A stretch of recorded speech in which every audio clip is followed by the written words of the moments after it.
medicine kuna pali inafika. Hey, you need to retire, you need to rest. But doctors rarely retire. I know. It's very, I don't know. Is it because they don't have someone said it's because we start working very late. Like our school is school is long, very prolonged. Yeah, you can see like this 12 years in school of your adult life. It's a lot. So you when feel guys finished kitambo, they did a 2-year master's program. That's combined it's 6 years. Hiyo ni undergrad peke yake. So you start working late. Even as an MO, you're actually just still in school. Still learning. Kabisa. So by the time you're able to like grow, but I like the way the new generation is diversifying into other things that can generate income. Like sisi watu wa mainstream tunaingia tu na kalamu na kitabu, tunaanza kuona wagonjwa na stethoscope. It's nice to diversify. It is and I like what you're doing. Thank you. I like having a retirement because you know it's hard that when you're 60 or 70 and you have nothing to do and you're used to a life that is fully packed. So you end up going just to the hospital. I'm hoping we'll be still entertaining our colleagues. And people our age. Even the young ones. I mean, watakuja kusikiza muziki ya watu wa kitambo. Tutacheza anguka nayo TBT. Anguka nayo TBT. Anyway. Okay. Interesting. So what's the future for you? Umesema mambo ya masomo umemaliza. Masomo nimemaliza. I think looking into the future just to grow our neonatology unit and give back to the community.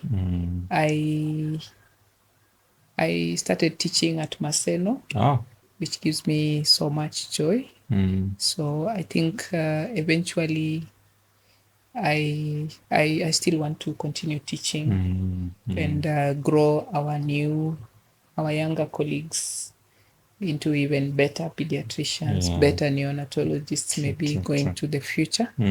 And then also make a state-of-the-art neonatology unit at our hospital in Kisumu.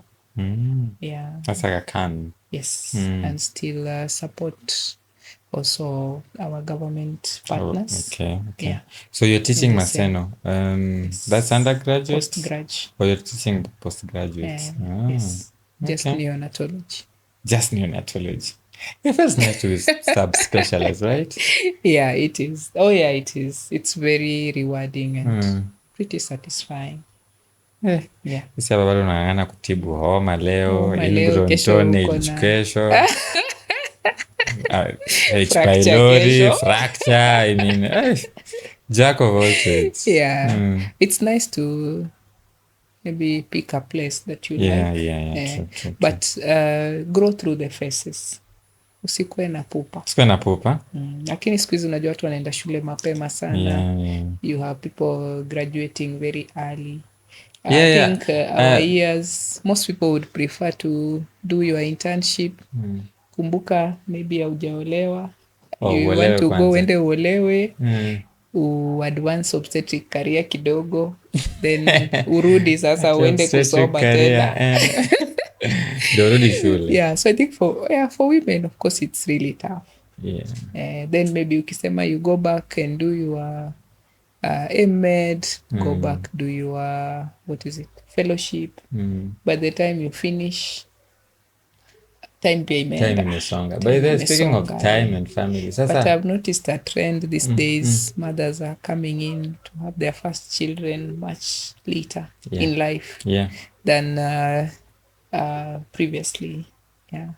Which is, I think it's a trend. People want to set up their lives fast. Be financially stable. Even men, before they... Even men are avoiding marriage. Squeezy.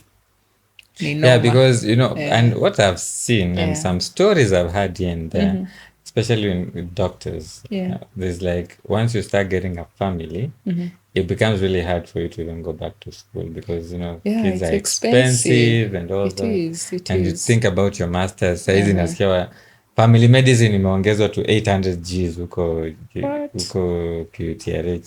Yeah. And the others? Even is still at 300, but that them they've hyped. So you can imagine how are you going to pay all that? Yeah. And and they don't want you to locum. They don't want you to locum to do anything. Yeah. It's getting expensive, but if you can do it when you're younger, the better for you. Yeah. You get to, if you're able to do it earlier, the better. Because at least you're able to even subspecialize in good time. True. There's a debate that is there about, people just transitioning directly, like the way they do in the States. Internship. You finish your internship and go direct into, your master's. You choose something. I think that was the mentality before. Like it was almost very clearly prescribed. Like you finish your internship, you stay for 2 years, you apply for masters, you go in, you are trained by the government, you come back. Okay. Where things have changed. Yeah, things have changed now. We have the chronic MOs and stuff. I know. And even getting those sponsorships it has become hard. You won't get them. And the spaces are very competitive. And doctors actually on contracts. Exactly. Stuff. So you can't go to school on a contract. When you go to school, if you're on contract, you have to quit. Yeah, you have to quit sponsor yourself. Yeah. Very difficult times. Indeed. And that's why we're saying we need the leadership to be, people who understand the system and the importance. Because as a resident, you're working. Yeah, you're working. Why should you even be paying school fees? That was a tough battle when we were in school. And we still never won. Still there. Yeah. And it's getting worse. I think it's still the same. They don't pay residents. Yeah. But some, I think Aga Khan pays their residents. Yeah, Aga Khan pays. Aga Khan pays their residents. UON, MTRH, I don't think so. Yeah, no. Government hospital. Unless you are one of their MOs, like you're employed by MTRH. Yeah, so they've just released you to go to school. Anyway, amazing. I was asking you a question and then you dodged. Which one? Did I help her? How so you, because you're saying all these difficulties that come with, being a lady, you mentioned you having a baby even before you went back for your master's, having a husband who's a civil engineer who wants to listen to music. That is not, how is the balancing? Because I've seen doctors, we struggle with families because of our careers. I do. I agree. I try to box my life in different at different times, so that when I go to the hospital, I do hospital stuff. The good thing about we don't really carry work home. Yeah. But someone told me we live dangerously. Like you could just be sitting at home having dinner and then you're called, Daktari, there's a 28-weeker coming just now. Yeah, so you try to, when you go home, you try to zone out and do your home stuff. Hang out with the kids, maybe check a bit of TikTok, Facebook, do the things that people do at home. And then when you go to hospital, you give it your best. Of course, some days, some days are tricky, especially when you have critical babies. Yeah, the calls, the long hours. And then you're just like, okay, send the driver to pick me up. Then you have to go. Sometimes you can't come back until tomorrow morning. Yeah, so of course, the kids will be asking. I have 3. You have 3 kids. With the one who went back to be with the Lord. So there would have been 4. So it's okay. So the youngest is 4 years old. She'd be like, Mom, you don't come back sunny day. You always come back late. You come back when it's very dark. Yes. So you try and balance so that you are able to finish your work in good time and leave. Sometimes being a doctor, it's not easy. When you want to leave is when someone is like, Daktari, line imetishu. Yeah, exactly. And you have to go back. Exactly. Yeah. When you just get to the house. Yes. Kwa nyumba hivi. We have an emergency. Exactly. You can hang out in the hospital for like an hour and nothing happens. So you feel like you should just call her umwambie nilikuwa nimefika. Ni vile lazima nirudi. So I try to balance. It's difficult to balance. It is. I think you just live through it. Vile itakuja. We did a love episode. We did an episode about love. It was mostly with younger colleagues. And you were like, hey, it is very hard for a non-medic to understand that, I have to go to hospital at work. It is very hard for them to understand that I can be in the hospital the whole night and not, indulge with nurses and stuff like that. How does engineer cope with that? There's a time he asked me on Sunday morning, na usipoenda what I do? Ukamwambia ni mtoto atakufa. Okay, so I think it's frustrating. I think maybe if someone was to interview him, he would his side of the story. But I think having grown through it all, we met when I was a student. He's seen it all. So I became a consultant pediatrician, then now a neonatologist. So he's been there through. So for him, it's actually gotten better. Yeah. Because I think it's worse when you're an intern. When you're an intern. The responsibility grows with the higher you go. So the responsibility is more. I think, I don't know if he ever gets used to it. Tutamuuliza siku ingine. But of course, like you can't, ndo anasema you can't have your cake, you can't eat your cake and still have it. Yeah. So it's the same thing. So I think just sacrifices here and there. But like just give your best on both sides.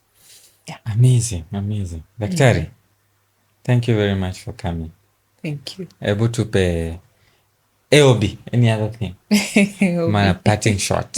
What do you want the world to know about Dr. DJ Branula? Dr. DJ. By the way, you're Dr. Kuta. Yes. Kuta is from where? Kuta. Is this a Luo name? No, watu wa kunywa bangi. Kuta. Kuta ni mnyore. Yeah. Unajua tunaweza anza kuongea kinyore hapa sasa. Mtu wa Luanda. Omsara. Bandu bengo represented. Okay. Yeah. All right. Any last words for us? What do you want me to say? Say last words. Sema maneno ya mwisho kama DJ. I think you're an maybe ningekuwa na Dex drop beat. Drop. Utatumia tutaweka hapa next time tuta drop beat. But I think you're a clear example to young doctors that you don't have to leave your passion just because you're doing medicine. You know?